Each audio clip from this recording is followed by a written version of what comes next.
Konsep kaya itu menurut agama kan bukan banyak harta. Wow. Ya kan? Ya. Sebetulnya kan seperti Iya, itu. iya, betul. Yang kaya itu orang tidak berhutang, hatinya lapang, ya kan? Jadi kebahagiaan itu sebetulnya ada di dalam dada ya. Kita tidak pungkiri harta membuat kita bahagia, pangkat membuat kita bahagia. Tetapi itu bukan jalan satu-satunya jalan buat kita bahagia kan. Jadi yang sebetulnya itu yang modal utama itu bukan uang ya. Ini yang perlu diluruskan anak-anak muda. Oh, buka usaha, lu mana uangnya? Ya. Modal pertama itu kemauan itu dulu. Kemauan. Di mana ada kemauan itu ada jalan. Kemudian skill. Kemampuan. Ada kemauan, ada skill, ada ilmu. Ya kan? Nah, kemudian berani memulai dengan yang kecil. Tidak harus dengan besar. Belajarlah dengan Rasulullah SAW. Kita lihat sisi lain. Assalamualaikum warahmatullahi wabarakatuh. Waalaikumsalam warahmatullahi wabarakatuh. Bapak Ibu sahabat setia, saya Zulfahmi Adi, senang dan bahagia ketika Anda tetap setia di channel ini. Dan alhamdulillah kali ini kita kedatangan tamu spesial, yakni seorang seniman, pebisnis, dan juga seorang dai. Inilah founder dan owner dari Jati Prabot nih, kayaknya supaya salah-salah kali ini saya bacakan nih. Pengusaha ini langka dan waktu beliau ini susah. Siapa lagi kalau bukan Bapak Haji Muhammad Syarif SAG. Benar Haji ya? Kemudian beliau ini adalah founder dan owner dari Toko Jati Prabot. Nah, ini pasti tahu nih. Barang-barang mewah di Bukit Tinggi dan Sumatera Barat, di luar Sumatera Barat. Insya Allah beliau nih. Inilah nih dibalik kemewahan yang kita lihat di masjid di Padang gitu ya. Beliau nih anak muda rupanya. Beliau memiliki Toko Jati Prabot Group. Kemudian yang kedua Toko Bukit Tinggi Furniture Center BFC.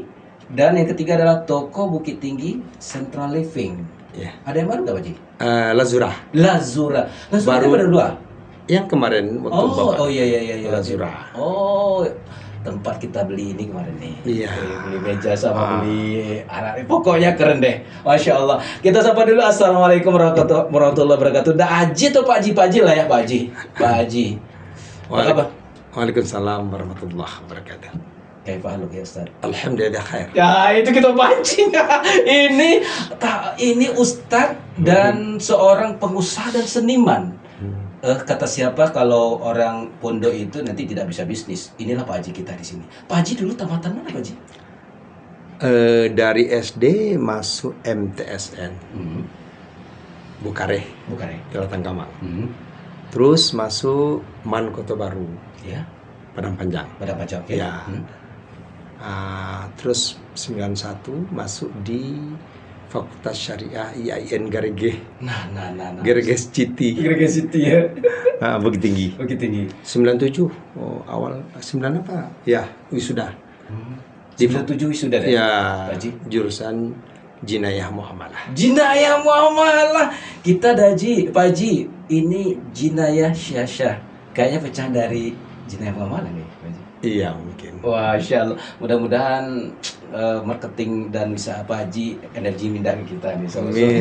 Amin ya Rabb. Masya Allah, amin ya Rabb. Pak Haji, gimana rasanya jadi orang kaya Pak Haji? Kita ada tuh jadi rasanya jadi orang kaya, punya ini punya itu gitu ya. Itu adalah mimpi Pak Haji. Aduh, kenapa kebangun gitu kan? Jadi sebetulnya background kita kan sama-sama dari Fakultas Syariah. Nah, itu dia. Ya kan? Itu dia, Pak Haji. Antum Fakultas Syariah, Anda juga Fakultas Syariah. Ini kalau kita melihat konsep kaya itu menurut agama kan bukan banyak harta. Wow. Ya kan? Ya. Sebetulnya kan seperti itu. Iya, betul. Yang kaya itu orang tidak berhutang, hatinya lapang, ya kan? Jadi kebahagiaan itu sebetulnya ada di dalam dada ya. Kita tidak pungkiri harta membuat kita bahagia, pangkat membuat kita bahagia. Tetapi itu bukan jalan satu-satunya jalan buat kita bahagia kan. Dulu kita kan belajar diajari oleh dosen-dosen kita. Kalau bahagia itu adanya di dalam hati, ya kan? Kalau hati sudah dilapangkan Allah, rumah kecil terasa lapang, ya kan? Walaupun kita punya motor biasa-biasa saja, tapi kalau hati kita sudah dibahagiakan, saya rasa seperti bawa Alphard barangkali ya. Nah, guru kita ngajarkan kalau urusan hati itu kan hanya milik Allah. Ya muqallibal qulub, sabit kalbi ala dinika. Kan begitu. Yang membolak-balik hati kita kan Allah. Nah, hati kita kan harus selalu terhubung kepada Sang Pencipta. Itu yang saya tekankan juga sama adik-adik di toko, ya, sama keluarga semuanya. Hubungan dengan Allah itu jangan sampai putus. Mau pangkat, mau harta, semuanya kan Allah yang beri. Allah yang kaya kan. Allahul ladzi khalaqas samawati wal arda wa ma bainahuma, kan seperti itu. Allah menciptakan langit dan bumi beserta isi yang ada di dalamnya. Jadi menurut saya sih yang paling penting itu kaya hati dulu. Kalau hati sudah kaya, harta banyak, pangkat tinggi, itu udah luar biasa. Abdurrahman bin Auf itu. Aduh, ya Allah ya Rahman, rasanya baru pembukaan sudah dibawa kita melalang buana perasaan kita, Masya Allah. Terus secara zahir sih, kan justru kita sebagai seorang mukmin memang harus orang kaya. Ya. Zakat itu rukun Islam nggak? Ya. Siapa yang disuruh mengeluarkan zakat? Orang kaya. Orang kaya. Orang punya kelebihan harta kan? Haji? Orang kaya. Rukun Islam nggak? Iya. Iya. Siapa yang bisa pergi haji? Orang yang mampu kan? Sehat badan, banyak harta kan? Secara nggak langsung kita sebagai orang mukmin memang harus orang yang kaya. Baru kita bisa sempurna rukun Islam kita yang 5 gitu. Nah, kaya hati, kaya harta, Masya Allah, luar biasa. Nah, kayak harus sering ditosiahi kita di tengah panji kita. Terus betul. Ini kita lihat berdasarkan pengalaman hidup ya. Kita lihat banyak orang yang punya harta banyak, tapi dia merasakan kalau hartanya masih sedikit. Iya, benar. Kita lihat kalau orang korupsi sampai triliunan begitu, buat belanja, buat dipakai, berapalah kebutuhan untuk diri ya kan. Tapi mereka masih merasakan kurang. Gitu juga orang berpangkat tinggi, sering juga kita lihat kan, udah mempunyai pangkat tinggi tapi ingin yang lebih tinggi lagi. Kenapa? Berarti harta, pangkat, semuanya itu bukan ukuran seseorang itu kaya, akad bahagia ya. Tapi perpaduan antara hati dekat kita dengan Allah, lalu perpaduan dengan harta yang kita miliki, luar biasa. Kalau itu, lihat Pak Ji. Enggak. Ini kita akan berbagi ya. Betul. Bukan berarti kita lebih enggak. Ini kita akan berbagi pengalaman dan berbagi ilmu yang pernah kita dapatkan dari guru-guru kita. Kalau nggak salah sudah Al-Qasas ayat 77 tuh. Bismillahirrahmanirrahim. Wabtaghi fima ataqallahu darul akhirah wala tansa nasibaka minad dunya, kan gitu.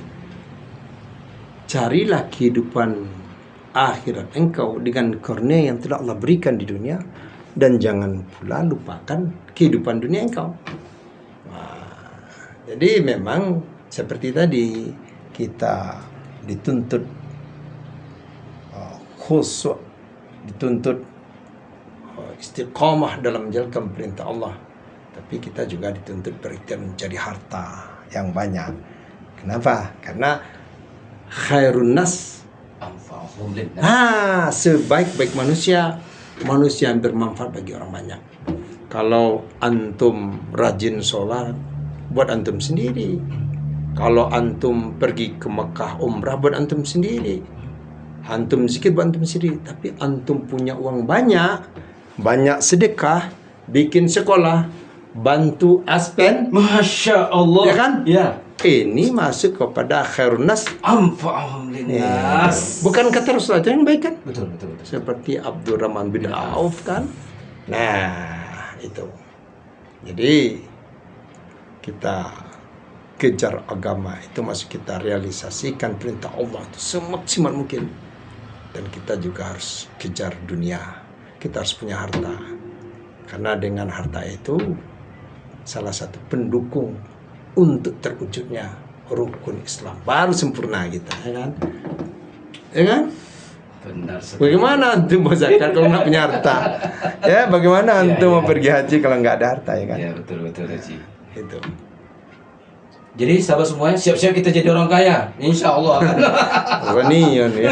Siapa yang berani mendengar podcast ini, kita doakan jadi orang kaya. Amin ya Allah. Rabb. Insyaallah. Amin. Jadi hati-hati mendengar podcast ini, Anda bisa jadi kaya gitu ya.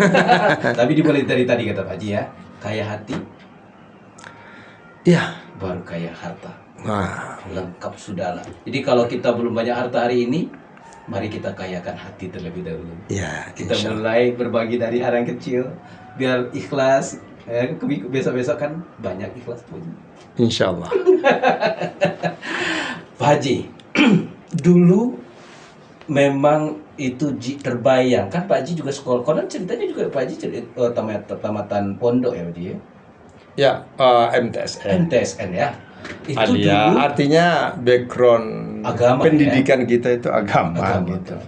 Itu dulu apa? Dulu memang sudah waktu kecil sudah terbayang jadi orang pengusaha atau memang tidak terbayang kemana? Seperti apa Pak Haji? Itu yang saya bilang, kerja boleh kita pilih, nasib Allah yang pilihkan. Masya Allah. Enggak kebayang kalau Nggak kebayang, Pak Haji? enggak terbayang dulu. Cuman bakat dagang ini dari kecil sudah ada.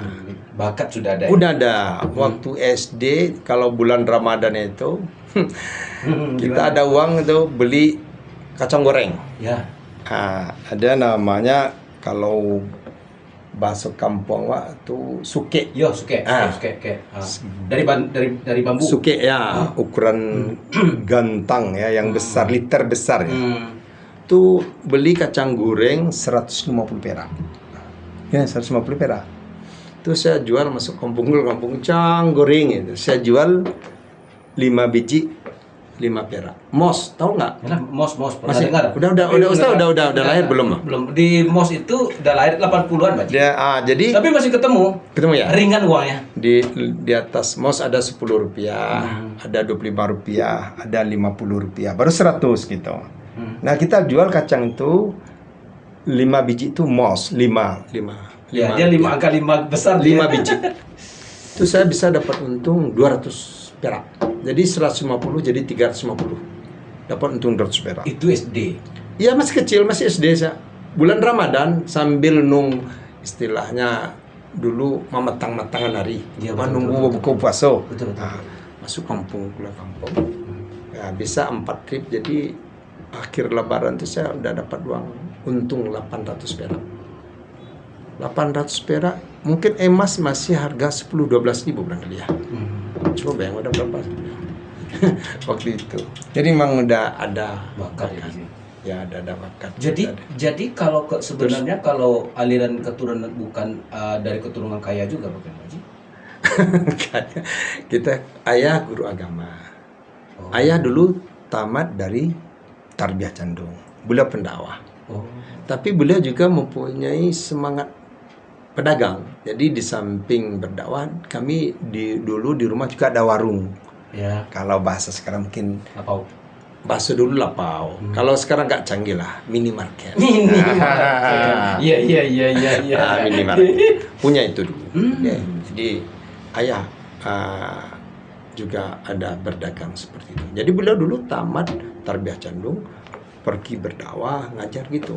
Ibu rumah tangga biasa. Nah, kakak saya yang nomor 2, beliau udah almarhum ya. Nah, dari beliau inilah mulai dasar belajar tentang mebel ini. Dari kakak nomor 2? Iya, yang laki-laki. Itu kakak nomor 3, beliau dulu juga yang ngajarin kita. Kakak yang besar namanya Muhammad Ali Anafia, sudah almarhum. Yang nomor 2, yang kakak Ahmad Zulfadli. Beliau dulu kuliah di Akabah di sini. Ya. Sekarang beliau juga aktif di organisasi Muhammadiyah di Pekanbaru, juga aktif berdakwah. Beliau masih berdakwah. Beliau yang juga banyak mengajari kita gitu. Jadi dari sanalah mulai mengenal dunia bisnis, dunia dagang ini. Gitu. Jadi dulu sebelum saya kan hobi melukis. Nah, ini dia Kecil-kecil dulu udah melukis. Jadi kalau dulu ada perlombaan antar sekolah SD, yang wakili kita sering dapat juara itu. Iya.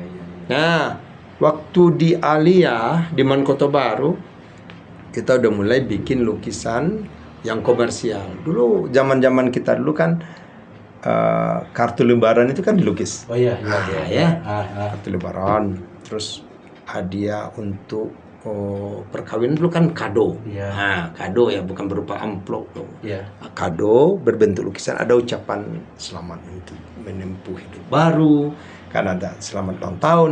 Itu saya bikin dulu. Pas ya, itu saya udah jual. Diantar ke toko-toko buku, ke Payakumbuh, ke Solo, Iya. ke Padang Panjang. Jadi pulang sekolah saya udah ngelukis tuh. Diantar ke toko-toko itu dah. Jadi dari dunia seni menjual lukisan itu kan juga udah ada belajar bisnis ya, dagang ya. Nah, bikin lukisan modalnya ini 1.500 kalau nggak salah sebesar ini. Saya jual waktu itu 2.000 perak, dapat 500 satu biji. Satu bulan saya bikin 250 biji, kali kan sekian. Jadi anak muda berduit saya dulu, tapi dengan hasil keringat sendiri. Iya. Masya Allah. Terus waktu udah kuliah kan kakak yang almarhum itu ngajak saya untuk ikut bisnis. Saya dulu malah cita-citanya mau kuliah ke Mesir. Oh, sempat jadi ini? Ini cita-cita saya. Iya. Kan saya juga sering gantikan ayah pergi ceramah ya, ngaji ceramah. Itu minatnya mau kuliah ke Mesir gitu. Terus kakak yang nomor 2 ini mempunyai usaha bisnis mebel ini di Payakumbuh. Diajak ke sana, dikasih semangat. Oh, yang kakak di Payakumbuh. Katanya nggak apa-apa kuliah, tapi jadilah kita jadi pengusaha itu dunia banyak gitu. Cuman ya ditunjuk itu tamat UI itu, sekarang dagang, disuruh bapaknya. Itu tamat itu sekarang dagang ya. Nah, kalau mau jadi pekerja gajinya kecil, kita kena perintah lalu naikkan hari-hari sekolah itu. Iya.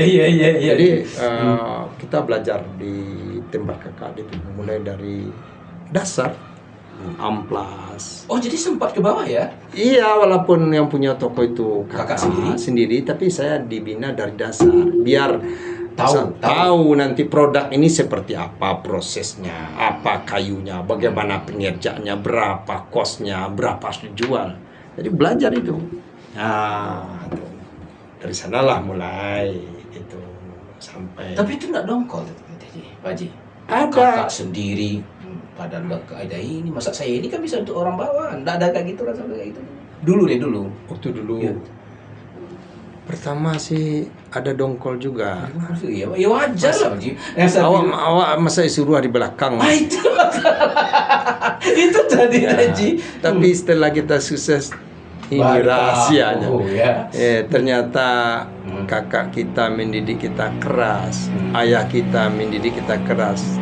Setelah kita menjalani kehidupan, ini ternyata pendidikan sangat luar biasa ini. Ternyata.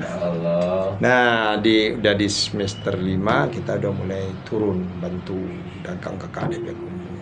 Begitu tamat kuliah udah langsung terjun. Itu dibina lagi sama kakak yang nomor 3, Enzul Fadli itu.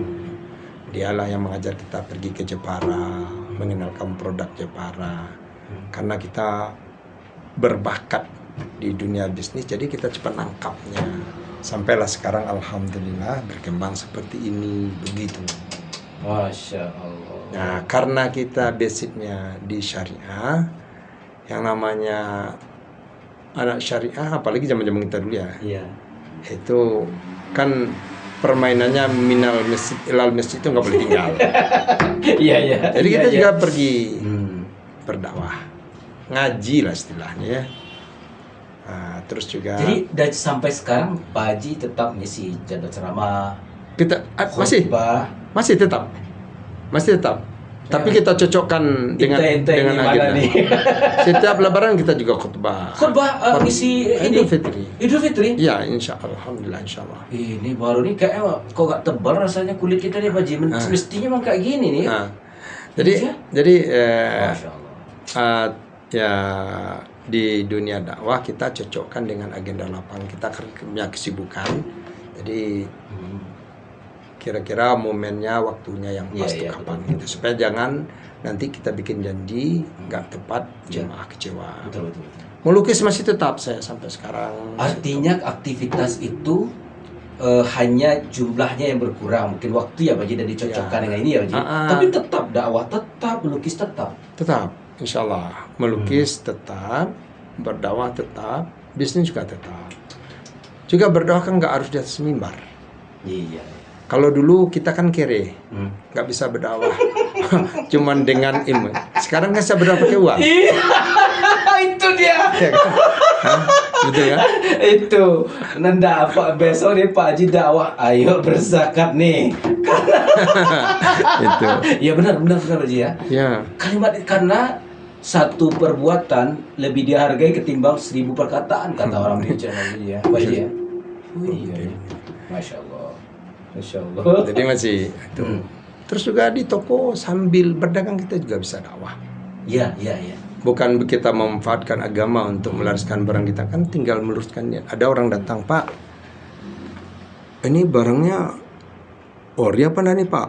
Ada KW-KW nggak Pak? Nah, kita kan bisa, Bu. Salah satu keberkahan dari jual beli itu tidak boleh karar. Apa itu karar? Ada tipu, ada kebohongan.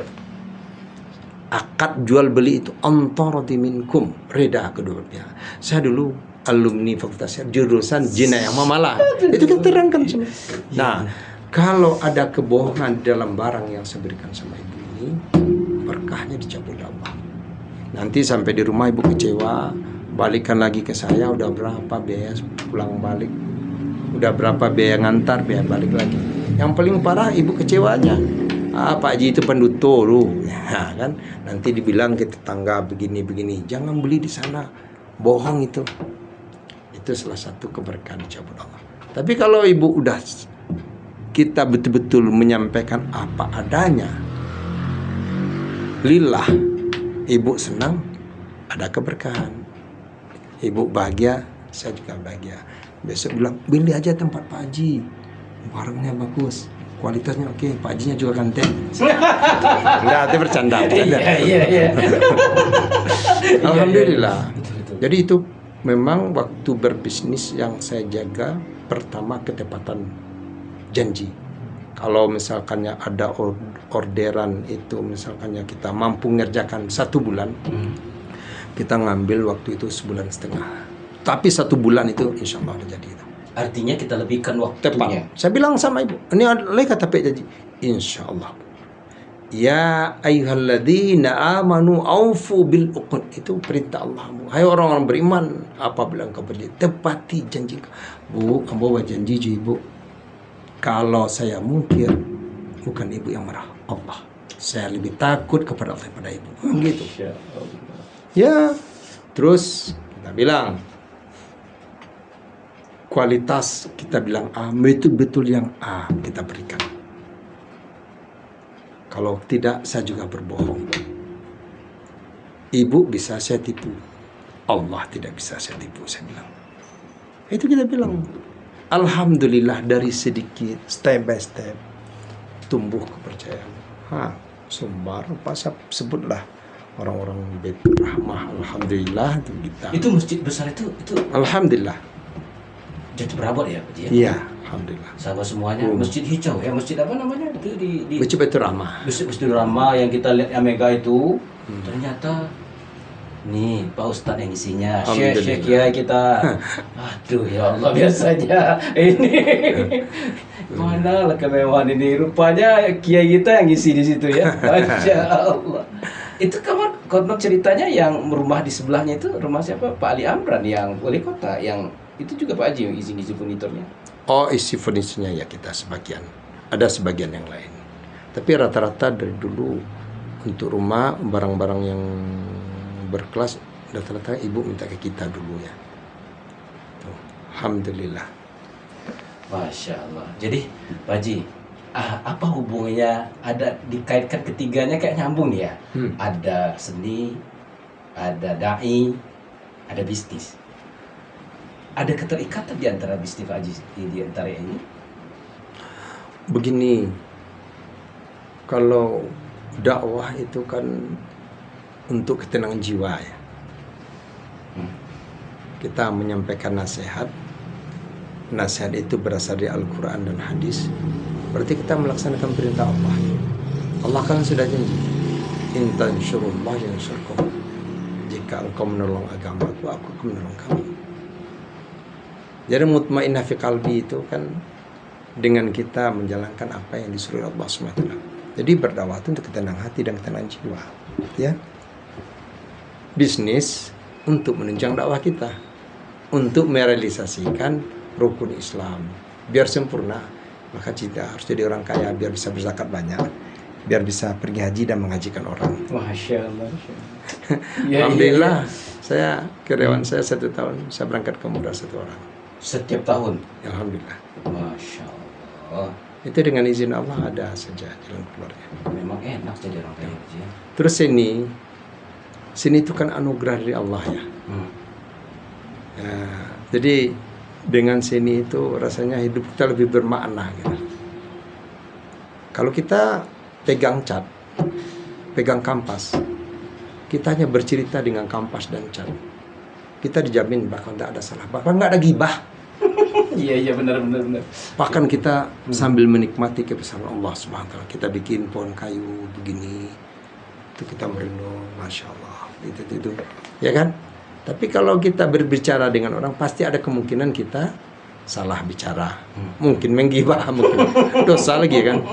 Iya. Jadi dengan lukis itu rasanya lebih bermakna hidup kita. Lukisan apa Pak Haji yang paling sering senang Pak Haji bikin? Oh, saya masih ke naturalis, landscape ya, alam. Rasanya tenang lihat alam itu, lihat air, lihat gunung, lihat sawah. Seolah-olah kita melihat dunia ada di situ yang diciptakan oleh Allah Subhanahu wa taala. Jadi intinya apapun yang kita lakukan, kalau kita sandarkan kepada kekuasaan Allah, hati kita bahagia. Jadi dalam hidup ini kita bukan mencari kaya, Ustaz, tapi mencari bahagia. Salah satu untuk kita bahagia melalui kaya. Iya benar ya. Ya. Karena banyak juga orang kaya kadang ada yang bisa tidur. Ada kami temui dengan ini baru-baru ini. Tidak bisa tidur selama 7 hari. Itu konon cerita Haji, itu zakatnya 2 miliar. Zakatnya aja baru. Tapi 7 hari nggak bisa tidur dia. Minum obat terus. Ini kayak harus datangi Ustaz nih. Ada apa nih? Ada kan timbul tanda tanya ya kan. Kenapa? Mungkin sesuai dengan pelajaran yang kita dapatkan dari guru-guru kita. Kalau mendapatkan harta dengan cara gak benar, tidak halal, sudah pasti berkahnya nggak ada ya kan. Salah satu ciri dari harta tidak berkah itu kan ada saja akibatnya yang terlihat secara zahir di dunia. Mungkin itu barangkali mata tak bisa tidur, hati selalu gelisah, kita bertengkar saja terus dengan istri di rumah, atau dengan anak, atau dengan bagaimana itu. Kemudian suka bermaksiat dengan harta yang kita miliki, jiwa menjadi keras. Untuk bersedekah berat, untuk hal-hal yang bermaksiat kita ringan-ringan saja. Itu kan harta sudah dicabut oleh Allah Subhanahu wa taala, itu keberkahan. Nah, kita kan nggak tahu. Kalau kita mendapatkan harta dengan cara tidak halal, kan itu akibatnya.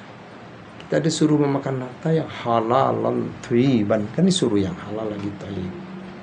Dulu belajar di fakultas saya kan diajarin halal itu apa? halal zatnya, halal cara mendapatkannya. Ya kan? Pisang halal dimakan, halal. Cuma kita curi jadi haram. Nah, kadang-kadang orang nggak nyadar. Mungkin dia mendapatkan harta melalui tipu-tipu, melalui kebohongan. Bercampurlah yang hak dengan yang batil. Kalau sudah bercampur yang hak dengan yang batil, itu akibatnya. Wah, Ustaz punya susu setenong. Ya tu acik cacak sekadang kelingkian. Kira-kira yang dibuang susunya dua apa? Teh cacak dah. Ya susu habis. Habis. Itulah. Ya kan? Seperti itu. Yang halal kalau sudah campur dengan haram, rusak yang halal itu jadi. Akibatnya itu hidup tak tentram, jiwa gelisah. Ya kan? Kalau kita tanya, suruh pejamkan mata, coba ingat, mungkin ada harta orang yang termakan, atau mungkin mendapatkannya secara zalim barangkali. Gak cukup ente habis korupsi lalu pergi umrah pulang pergi, bangun sudah selesai. Enggak selesai gitu. Iya. Hak orang lah dimakan doang, seolah selesai di Iya. Nah, itu. Jadi ya, yang mau kita cari bahagia. Tapi bahagia itu tak terlepas dari banyak harta. Tetapi bukan harta itu yang menyebabkan bahagia, itu perlu kita dipegang. Masya Allah. Tapi Pak Haji pernah di titik awal dulu sebelum ini kan awalnya kayak gini, berarti kan udah langsung besar. Dulu sempat juga Pak Haji pernah jatuh, ditipu, dizolimi, hampir putus asa, pernah nggak Pak Haji? Yang namanya di dunia bisnis ditipu, dizalimi itu adalah bahagian penting yang tak bisa dihilangkan itu. Tanyalah setiap orang bisnis pasti ada. Saya pernah kena tipu, pernah dizalimi, pernah. Itulah untungnya kita, basic kita sekolah agama. Karena kalau kita dizalimi, Allah itu tidak tidur. Itu yang mungkin kita kuat. Ya, kalau kita dizalimi oleh seorang, pasti kita tidak akan rugi. Allah akan balas itu. Kan kalau kita baca, coba lihat. Wasta'inu bisabri wassalah. Ya kan, minta tolong kepada Allah. Sabar dulu kan, baru salat. Terima dengan lapang dada dulu. Coba doa. Rabbisrahli sadri wa yassirli amri. Rabbisrahli. Lapangkan dada dulu kan. Baru minta mudahkan urusan. Jadi kalau kita dapat musibah itu, yang penting kita sabar dan tenang dulu. Baru kita adukan kepada Allah Subhanahu wa taala. Saya pernah yang namanya mulai berbisnis dulu ya. Ini dapat konsumen yang sedikit nakal. Agak susah dia bayar uang kita. Saya sholat aja 2 rakaat. Sebelum sholat aja 2 rakaat minta, ya Allah, saya mau nemu si anu. Jika ini memang milik saya, ya Allah, Engkau mudahkan urusan saya, Allah. Jika dia main-main, berikan hidayah ke dalam hatinya, ya Allah. Lembutkan hatinya, ya Allah. Saya doa kepada Allah. Setelah doa, pergi ke rumah orang tersebut. Kita pergi, kata assalamualaikum, paham, Pak Haji, Pak Haji, Pak Haji lagi, coba bayangin. Jadi nggak jaminan Pak Haji itu orangnya jujur ya. Ini bagaimana Bu? Oh, suak lah yo, giko. Pak, Bu, Haji, ambo kasihko tadi, bahasa awak ya. Saya kesini tadi mengadu ke Allah. Saya salat hajat 2 rakaat. Ke ibu itu? Iya, langsung salat hajat 2 rakaat. Kalau memang ibu bapak tidak punya uang, saya reda, tidak apa-apa. Kapan nanti uang ada baru bayar. Tapi kalau ibu bapak bermain-main, Allah tidak tidur. Harta ibu dan bapak yang banyak bisa dicabut Allah Subhanahu wa taala. Saya bilang gitu. Ngeri juga. Iya. Kedengarannya sih lembut Pak Haji, makannya dalam. Terus langsung keluar kamar dikasih uang. Oh, masuk kamar langsung kasih uang. Langsung kasih uang. Itu. Jadi kita tidak perlu marah-marah, tidak perlu keras-keras, apalagi main fisik. Cukup lembut-lembut saja, tapi hiris bagaikan sembilu. Waduh. Iya benar.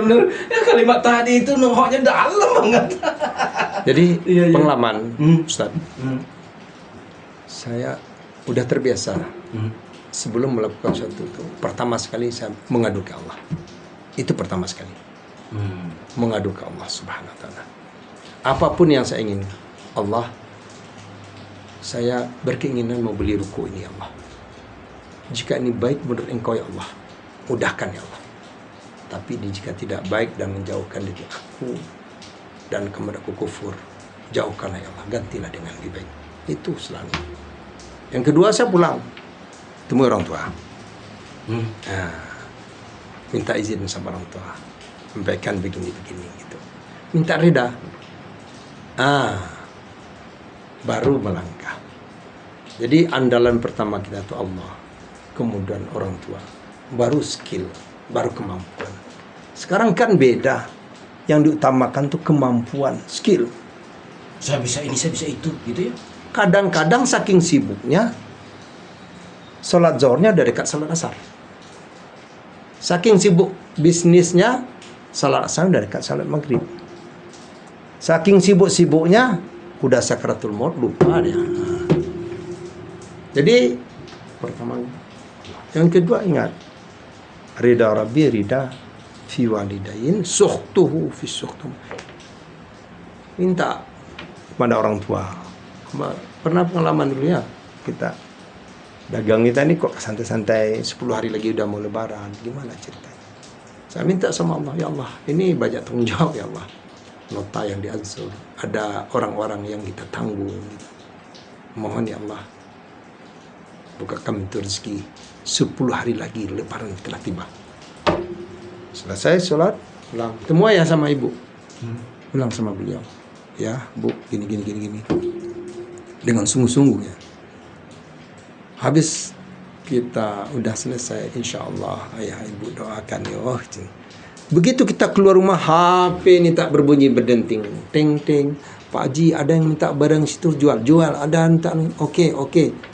Seperti supermarket, toko kita itu ramai. Alhamdulillah, kita minta 5 diberi Allah 25. Masya Allah. Jadi kunci pertama, jangan putus hubungan dengan Allah.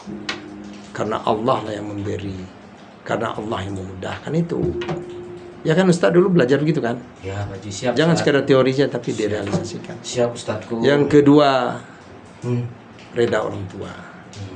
Baru andalkan kemampuan kita. Skill, keahlian, kemudian kemauan. Skill, keahlian, kemauan. Ya, skill itu kan keahlian. Ingat, surah An-Nisa ayat 37 ya.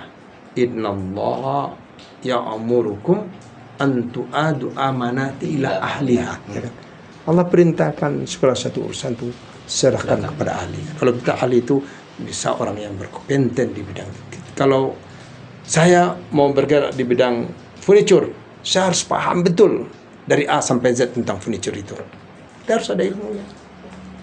Kemudian harus bersemangat seperti sebagaimana para sahabat bersemangat dalam berjuang perang Badar ya.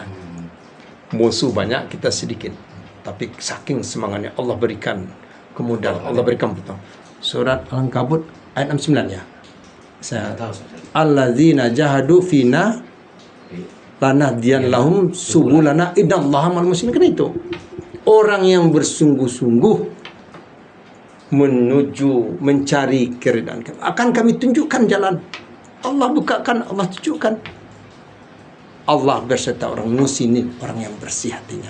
Itu kan udah jelas tuh. Kita belajar di kampus loh. Ustaz. Ya makanya saya bilang sebetulnya orang-orang yang ABC-nya di sekolah agama itu di lapang dia mempunyai power secara spiritual ya. Jadi kan lagi dengan agama ya. Ya, jangan mental. Kok kan mental kerupuk banyak. Segete. Nggak pede. Kalau mental kerupuk, tali singgung stay pada ruak. Kalau mental besi, dipukul, dibakar, tetap besi. Kita harus punya mental besi. Yang namanya bisnis sudah pasti jatuh bangun. Yang kita dikerdilkan, macam-macam lah. Yang kita ditipu lah. Tapi kita yakin, jangan pandang tipuan itu adalah hambatan untuk maju. Itu adalah bahagian, ada skenario dari Allah untuk menjadikan kita sebagai manusia tangguh. Itu. Ini kayak mau terbang aja kita kalau begini. Iya, ya kan? Iya. Ibarat orang bersilat, pasti ditendang ke kita. Wah. Sampai posisi kuda-kuda kita kuat kan. Benar kokoh ya. Nanti datang tendangan yang sekelas, udah biasa. Saya udah biasa kena tendang. Jadi kalau kita udah biasa dapat tantangan, begitu kita dapat tantangan lagi, udah kebal, udah biasa. Jangan cengeng nih. Makanya jangan cengeng, men. Sikit jalan semundur. Itu yang harus minta. Nah, terakhir kita juga harus begini. Syukurnya kita mendapat ilmu basic kita di sekolah agama ya. Kita akan diajarkan tentang konsep tawakal. Surah Al-Baqarah ayat 216 ya. Coba buka nanti Al-Quran. Bismillahirrahmanirrahim. Wa asa an tuhibbu syai'aw wa huwa khairul lakum. Wa asa maaf. Coba buka saya. Tuhibbu syai'an wa huwa kurhun lakum. Wa asa tuhibbu syai'an wa huwa kurhun lakum. Wallahu ya'lamu wa antum. Antum lebih sebenarnya. Ini antum mengikuti Bapak Haji. Coba buka. Jangan takut ini ayatnya salah. Iya. Coba buka Ustaz. Ayat berapa Pak Haji? Kalau nggak salah Al-Baqarah 216. Coba buka. Al-Baqarah. Ini ayat jangan salah kita baca. 216. 216. Ya, coba. Wa asya. Asa antakrahu kalau saya. Antakrahu yang pertama ya. Asa antakrahu syai'an wa huwa kurhun lakum. Wa asa antakrahu. Kutiba a'udzubillahi minasyaitonir rajim. Bismillahirrahmanirrahim. Kutiba alaikumul qital terus? wa huwa kurhun lakum. Wa asa an takrahu syai'an wa khairul lakum. Terus. Wa asa an tuhibbu syai'an wa huwa syarrul lakum. Wallahu ya'lamu wa antum la ta'lamun. Itu pegangan kita itu. Bisa jadi kamu mengira sesuatu ini tidak baik, tapi baik di sisi Allah. Bisa jadi kamu mengira sesuatu ini baik, dia tidak baik di sisi Allah Subhanahu. Allah Maha mengetahui dan kamu tidak mengerti rahasia apa di balik kejadian ini. Apakah sesungguhnya di balik peristiwa yang kita alami? Allah Maha tahu. Nah, setelah kita usaha semaksimal mungkin, lalu begitu juga keadaannya, seperti kita pahami seperti tadi, kerja boleh kita tentukan, nasib Allah yang tentukan. Berarti itu yang terbaik buat kita. Kita lihat lagi sensor, artis nih, bintang Hollywood nih, paten banget baju yang dipakainya, bagus banget ya. Belum tentu cocok buat kita, karena dia kulitnya putih, kita kulit kita hitam, dipakai pula baju merah, kayak dendeng balado. Nah jadi seperti itu. Betul. Jadi makanya pesan guru-guru kita, kalau bahasa awaknya mencelik kata kita coba betul, mencelik ke bawah bisa langkah mantap, ya kan? Kalau perkara ibadah, bolehlah kita melihat ke atas. Banyak orang lebih hebat pada kita.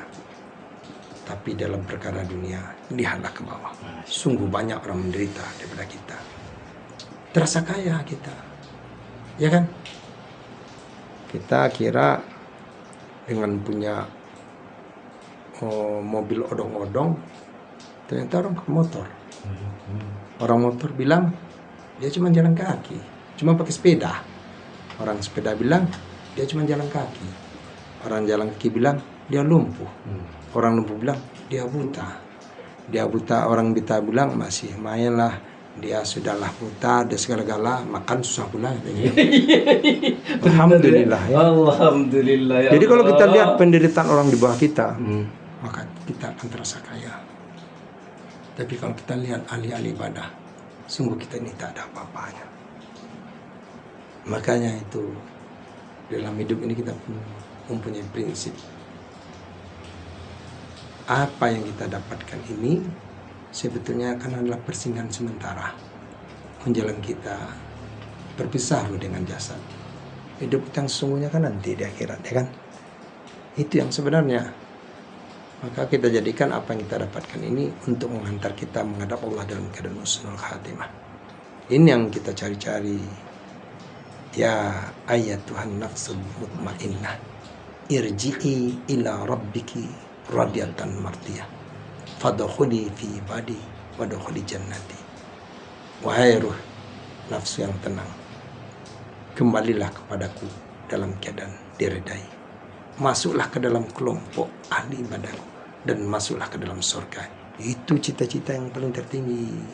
Bukan punya perabot banyak, bukan punya mobil banyak, tapi itu perlu juga. Kalau mutmainah aja dapat, itu perlu juga. Ya kan? Iya, Masya Allah. Betul. Ini kayaknya memang kita terpukau atau gimana nih Baji ini. Luar biasa ya. Nah, ini dahsyat sekali ya Baji ya. Baji, kalau sekarang saya wakili misalnya anak-anak muda yang tiba-tiba bisnis maunya di atas langsung, atau satu sisi tidak mungkin, atau apa yang mau kita kerjakan? Karena dalam penelitian anak-anak sekarang itu Gen Z stresnya lebih berat karena dia susah menerima kenyataan yang akan terjadi, sehingga dia tidak mau berproses. Bagian bab ini bantu saya mewakili kalimat itu dan bantu kata-kata apa yang mesti kita, selain dari yang tadi nih Baji, apa yang harus kita lakukan untuk anak-anak muda kita ke depan, Baji? Kita harus yakinkan ya, yang namanya kita mau ke puncak itu nggak mungkin terbang. Itu hukum dasar. Udah pasti kita mendaki tangga 1, 2, dan 3. Nggak mungkin kita langsung lompat 10 ya. Itu hanya di dunia mimpi itu. Superman di dalam film itu ada. Jadi kita yakinkan kita harus melangkah dari bawah. Memulai sesuatu dari bawah itu bukan berarti hina. Seorang mahasiswa dia tamat misalnya dari fakultas ekonomi atau fakultas pertanian, tidak ada urgensi dia memulai pertanian di kampung. Bukan berarti itu kerja kita. Itu adalah awal memulai dari karir kita. Pintu seperti saya tadi, belajar mengamplas, belajar ngecat, belajar nyetil, sampai cara membungkus barang, cara menyetel barang, sampai ngantarkan di rumah, itu dipelajari semua. Kalau kita harus jadi bos, kita nggak bisa dikibuli. Wah, kamu jangan macam-macam. Jadi yang sebetulnya itu yang modal utama itu bukan uang ya. Ini yang perlu diluruskan anak-anak muda. Oh, buka usaha, lu mana uangnya? Ya. Modal pertama itu kemauan itu dulu. Kemauan. Di mana ada kemauan itu ada jalan. Kemudian skill. Kemampuan. Ada kemauan, ada skill, ada ilmu. Ya kan? Nah, kemudian berani memulai dengan yang kecil. Tidak harus dengan besar. Belajarlah dengan Rasulullah SAW.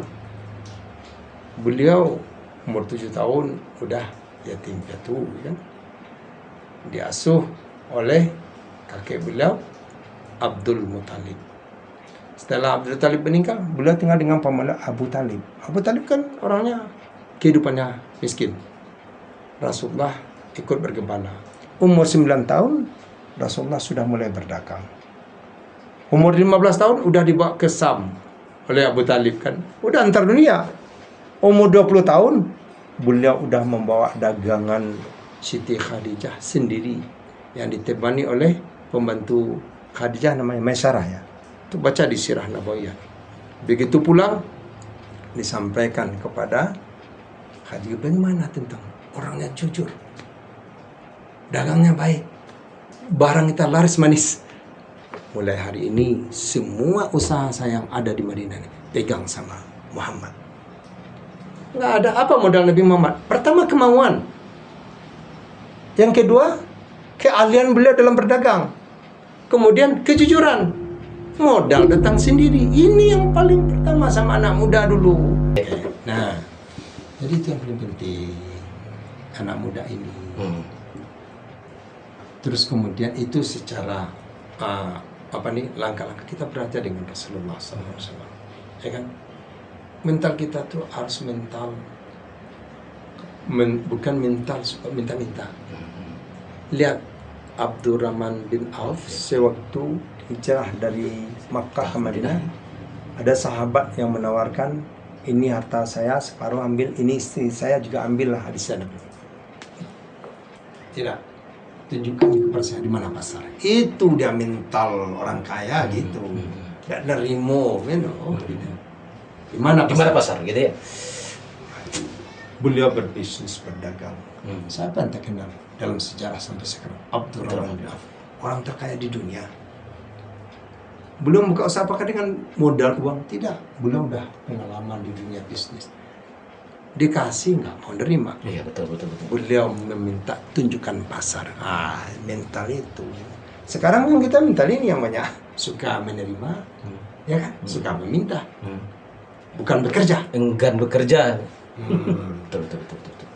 Jadi itu yang harus juga mindset dari anak-anak muda ini atau anak-anak kuliah, anak-anak sekolah ini.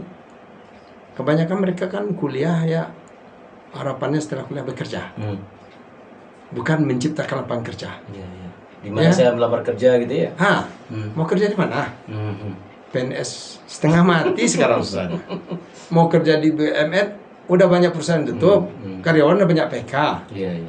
Terus menciptakan lapangan kerja. Kalau mau besok langsung jadi direktur, langsung besok segala-galanya. Main tunjuk mainnya semua ya. Cuma pasalnya mau nggak dia memulai sesuatu itu dari yang kecil. Jadi cari ide dulu. Saya taman kira-kira cari ide. Saya ini kira-kira apa yang cocok dulu. Sekarang ya. Saya hobi main HP. Kayak jadi YouTuber mantap nih. Manfaatkan. Ini jadi YouTuber ya tuh. Jadi YouTuber yang baik. Uang banyak masuk, kerja sedikit, uangnya banyak masuk ya. Ada peluang kan. Iya. Terus setelah ada ide, kalau nggak coba lihat, minta pendapat sama orang lingkungan, kira-kira bakat saya di mana ya. Setelah ditunjukkan, bakat antum ini di bidang ini, kita mulai belajar. Namanya di bidang apa misalkan ya? Di bidang ini. HP tadi? HP. Kita belajar sama orang yang berpengalaman. Belajar itu bisa dengan kita jadi pekerja dulu. Pergi ke toko-toko, Pak, boleh saya bekerja di sini? Saya dulu mahasiswa ada tamat, saya butuh pekerjaan. Kita duduk sana sambil nyuri, bukan nyuri nyolong ini ya, nyuri ilmu, ya kan? Nah, sambil kerja kita pelajari, kita gini gitu, ada. Kita harus mempunyai target setahun 2 tahun kan kita dapat gaji, ditabung gaji setahun 2 tahun kita udah pelajari itu seluk-beluknya, di mana beli barang, bagaimana pemasarannya, apa saja tipe-tipenya, bina hubungan baik dengan induk samang kita. 2 tahun bilang sama, izin Pak, saya mau buka sendiri boleh Pak, tapi tolong dibantu-bantu. Lah sanggup, anda Pak aduh, bawa salah barang apa kok. Kita dinampakkan waktu jadi anggota tuh kejujuran kita, kreativitas kita. Pasti ndak senang. Ini anak muda mah oke banget. Di mana mau buka rencana? Buka di daerah Riau, bagus. Mau ndak? Biar papa yang modali. Itu udah ada pengalaman kita, ya kan? Di sana. Kemudian lihat kejujuran kita, modal datang sendiri. Nah, waktu buka itulah kita harus kreatif, inovatif. Enak kalau kita udah buka sendiri, nggak ada yang merintah, nggak ada yang ngasih target. Kita punya target sendiri, kita direktur sendiri, ya kan? Iya. Mau maju tergantung kita, mau mundur tergantung kita. Tapi kalau kita jadi pekerja, semakin tinggi pangkat, semakin berat. Target semakin banyak, tekanan semakin luar biasa. Makanya orang yang saya tengok jauh daripada saya umurnya udah banyak uban. Alhamdulillah kita belum. Nggak tahu apa Dinda juga tekanan. Kita mau bersembunyi dari hal itu kayaknya.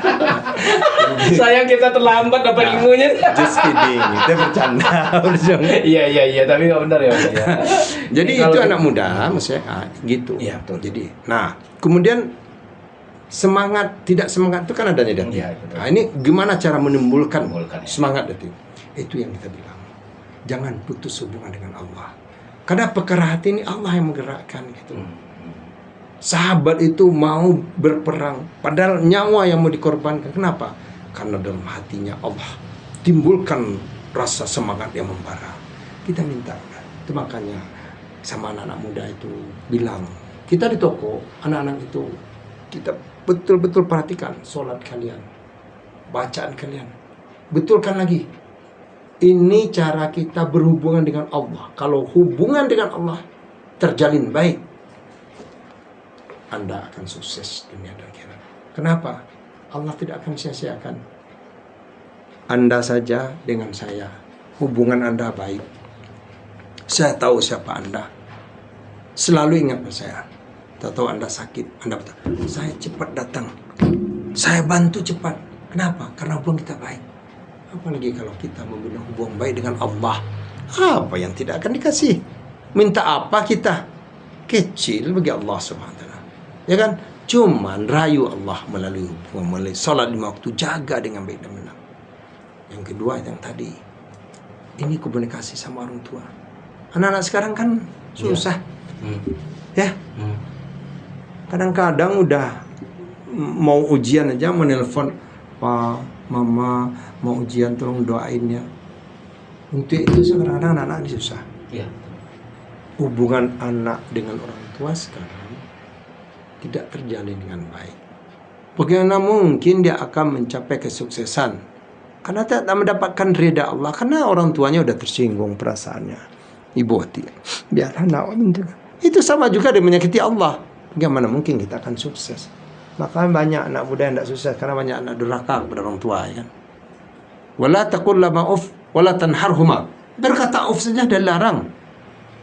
Apalagi yang lebih daripada itu, menyakiti hati orang tua, apa semuanya. Karena sayang anak, ditahanlah perasaannya. Di kampung tak makan dia, entah enggak kerjaan lain gitu. Dia nih kuliah di sini gaya merokok ya. Orang tua susah kampungnya itu seperti itu. Nah, jadi jaga hubungan dengan Allah, jaga hubungan dengan orang tua.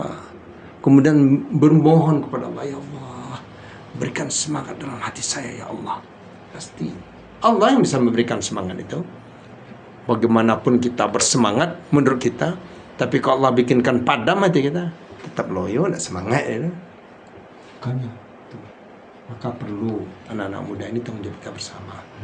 Bagaimana dia tidak harus mengenal baik Allah SWT, bagaimana dia harus berbakti kepada kedua orang tuanya. Itu. Kalau yang tadi itu dijalankan, insya Allah apa yang kita tidak rencanakan, di luar rencana kita, diberi Allah sangat luar biasa. Ya, saya tidak terbayang dulu mau bisa keluar negeri,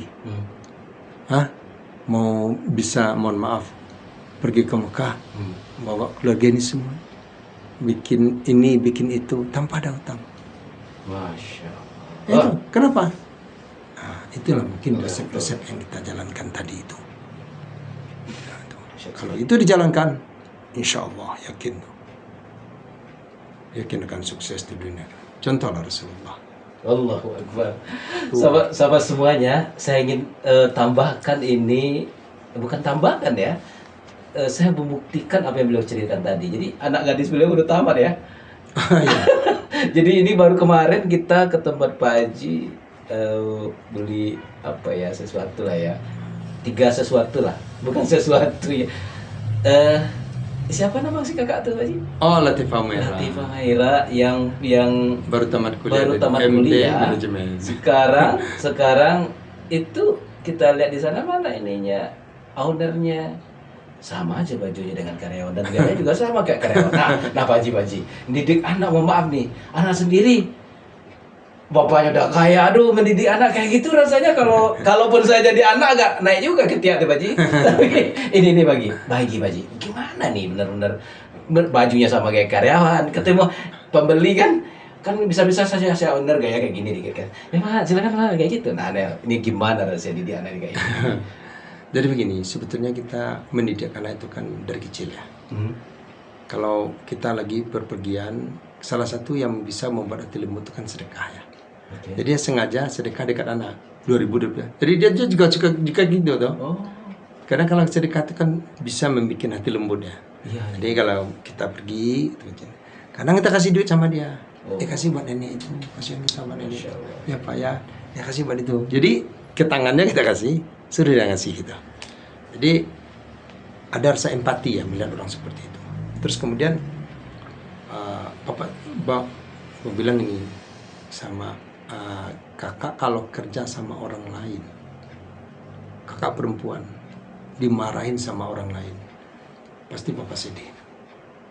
Gitu juga ini di toko kita banyak adik-adik perempuan, papa tidak tega marahin. Kenapa? Karena papa membayang gimana kalau seandainya kakak dimarahin, begitu juga perasaannya. Nah, gitu yang harus dirasakan. Walaupun kita di sini kita yang memiliki, tapi pada hakikatnya kita bersama-sama seperti sebuah kapal. Kita jalankan sama-sama. Kita bisa begini karena mereka yang mendukung kerjaan kita. Jadi kita juga harus merasa empati sama mereka. Tanpa ada mereka kita nggak bisa gini. Dengan izin Allah ya.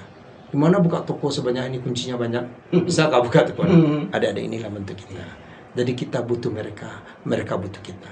Kalau kita sudah merasakan saling butuh membutuhkan, maka di situ akan gugurlah kesombongan. Seperti jari ini saya bilang. Kalau salah satu jari ini rusak, maka dia nggak bisa dipukulkan. Tapi kalau jari ini sehat semuanya, kita hantamkan ini bisa pecah. Berarti itulah kita. Jadi alhamdulillah. Luar biasa. Sekalian juga kita mengingatkan ibadahnya ya. Mungkin karena kita walaupun anak udah besar kita merasa kecil. Kebiasaan saya tuh pokoknya subuh tuh bangun nggak bangun saya pasti gedor pintunya. Kakak subuh kak, ya pak udah bangun nih. Dan sampai sekarang tinggal subuh tetap. Jadi mengingatkan ibadahnya kepada Allah. Kemudian kita memberikan contoh kepada dia. Kemudian seperti tadi Allah na'udzubillah min zalik ya, jangan kita memberi makan anak kita anak yang haram. Karena kalau sudah bercampur yang halal dengan yang haram, maka akan mempengaruhi karakter dan jiwa anak tersebut. Mungkin itu barangkali ya. Aduh, tanpa terasa sejam lebih kita. Masya Allah. Ada tidak mau modal pasar ya? Masih bener-bener rasanya. Pak Haji, luar biasa sekali Pak Haji. Aduh, ini memang kayaknya banyak akan kita bongkar lagi. Pak Haji, kita harapkan Pak Haji tidak sekali ini. Karena masih banyak yang kita bongkar-bongkar, benar-benar cukup membangun sekali. Karena memang ini Pak Haji kan, kalau orang biasa yang bicara, itu akan didengar secara biasa. Tapi kalau orang kayak Pak Haji, waduh, ini benar-benar nohoknya ke hatinya. Semoga jadi semangat buat kita bersama. Amin. Insyaallah. Pak Haji, satu kata mungkin di closing statement penutup ini, apa yang ingin Pak Haji sampaikan buat pemirsa kita nih Pak Haji? Setiap awal pasti ada akhir ya. Awal kehidupan kita adalah lahir. Akhir kehidupan kita adalah kematian. Kita ingin menghadap Allah dalam keadaan husnul khatimah. Maka jagalah hati, jagalah perilaku kita. Apa yang kita dapatkan di dunia ini bukan itu tujuan kita. Alat untuk mencapai tujuan. Supaya kita tidak salah langkah, maka kita harus kembali kepada Al-Quran dan Sunnah. Itu saja, insyaAllah. Allahu Akbar. Allahumma arhamna bil Quran. Amin ya Rabbal insyaAllah. Insyaallah. Sahabat semuanya, setiap tikungan kata itu ternyata menohok dan menusuk jiwa. Nanang akal kita mendengarkan paparan-paparan. Memang seorang seniman merangkai kata dengan ayat-ayat Al-Quran yang indah karena memang bersitu basic brilliant. Dan jauh di balik itu, ketika seorang pengusaha bicara, mengajak kita untuk menjadi orang yang bermanfaat. Pertama, kita mendengar, kita doakan semoga orang seperti Pak Haji ini makin berlimpah ruah hartanya. Amin ya Rabb. Amin. Orang seperti Pak Haji ini semakin diberikan keberkahan ilmu-ilmu beliau. Amin. Sehingga lebih banyak orang yang mendengarkan kata ini. Amin ya Rabb. Semoga kuas dengan warna yang telah beliau ukir dan lukis menjadi penyejuk jiwa juga bagi kita yang melihatnya. Sahabat semuanya, barangkali tak ada ulasan kata, hanya itu untuk sama kita maknai. Jazakallah khairan Pak Haji. Wa iyyakum insyaallah. Masya Allah. Sampai di sini dulu, tetaplah setia di channel ini. Akhirnya saya Zulfahmi Adi Undur diri. Ustaz Pak Haji. Assalamualaikum warahmatullahi wabarakatuh.